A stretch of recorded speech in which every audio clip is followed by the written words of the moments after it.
Saya ingat premis kami di Pejuang dan idea MPN atau Majlis Pemulihan Negara ini adalah merupakan idea daripada Yang Berhormat Tun sendiri. Kita kena mula Tuan Syed dengan premisnya. Kenapa kita mencadangkan ini ialah kerana kita kena terima hakikat bahawa kerajaan yang dipimpin oleh Yang Berhormat Tan Sri Muhyiddin ini telah gagal untuk menghadapi pandemik kita ini yang bermula saya kira dengan krisis kesihatan, kemudian berkait pula dengan yang lain antaranya ialah saya kira yang tak kurang pentingnya juga sekarang ni adalah sebenarnya yang menjadi penghalang juga kepada mungkin tindakan perancangan yang dibuat itu kurang berkesannya juga ialah kerana krisis politik yang berlaku. Maknanya Perdana Menteri sendiri memegang ataupun menjadi Perdana Menteri di atas suatu sokongan yang sangat rapuh dan sentiasa kena diberi kata dua oleh rakan-rakan yang berada dalam PN itu,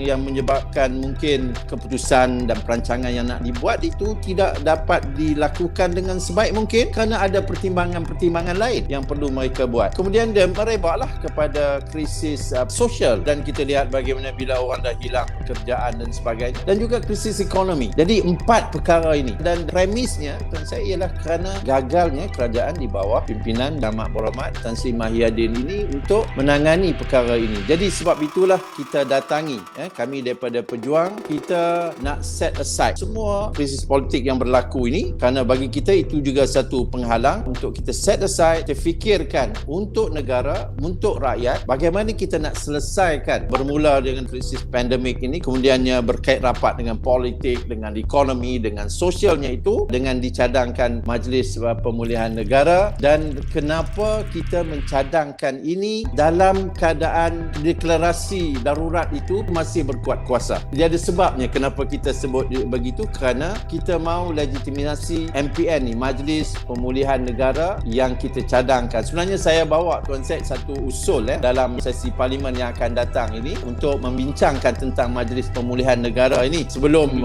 daripada jawatan kuasa Pelan Pemulihan Negara itu yang kemudian mereka convert menjadi Majlis Pemulihan Negara. Saya dah bawa usul ini, tapi malangnya saya baru dapat surat tadi kata usul itu telah pun ditolak, dan atas premis kegagalan kita juga ada krisis politik yang berada sekarang ini. Sebab itu kita mengatakan dalam keadaan masih lagi kita dalam keadaan darurat, supaya majlis ini bila dia berjalan dan beroperasi nanti ianya tidak akan diganggu-gugat keabsahannya di dalam parlimen dan sebagainya. Dan dalam MPN ini kalau boleh saya sebut sikit, walaupun ianya berada dalam keadaan masih lagi deklarasi darurat, tetapi parlimen akan dibuka. Pandangan daripada ahli parlimen kita akan terima, kita akan dengar, selain daripada Majlis Pemulihan Negara yang terdiri daripada orang-orang politik tetapi bukan dipanggil atas parti politiknya, tapi dirinya yang sudah ada track record, yang ada pengalaman dan sebagainya. Dan of course majoriti ahli MPN ni akan terdiri daripada professionals dalam bidang-bidang. Bila kita kata kita nak selesaikan empat perkara ini, of course dalam bidang kesihatan, dalam bidang ekonomi, dalam bidang sosial dan politik ni pun kita jemput orang-orang yang memang terlibat dalam politik tapi tidak mewakili parti mereka. Mereka datang atas kapasiti peribadi mereka untuk kita lihat dan selesaikan semua ini supaya kita dapat keluar dan kita dapat kembali dalam keadaan yang normal. Dan daripada situ insya-Allah kita serahkan balik supaya negara ini dapat keluar daripada pandemik dan kemudiannya diserahkan balik kepada parlimen dan rakyat untuk membuat keputusan seterusnya selepas itu.